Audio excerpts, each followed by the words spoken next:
Hello and welcome back to SkillWeb. In this video, I'm going to show you how to share a screen on Google Meet. So let's have a look now.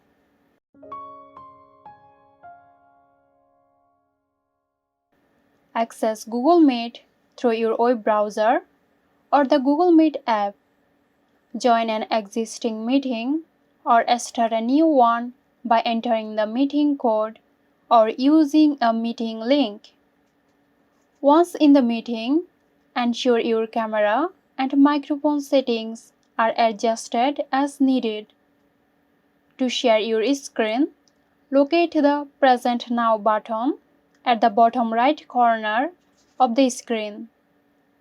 Click on Present Now and select whether you want to share your entire screen, a specific window or application, or a Chrome tab.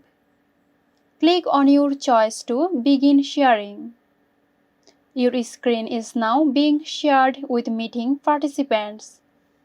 You will see a toolbar at the bottom with options to stop sharing, control permissions, or switch between what you are presenting.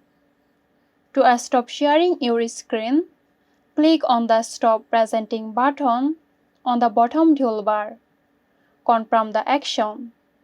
And that's it. If you found this video helpful, give us a like and subscribe to our channel for more interesting videos. This video is sponsored by Xirosoft. Xirosoft offers graphic design, UI UX design, digital marketing and web development. Elevate your brand with Xirosoft today. For more details, check the description box.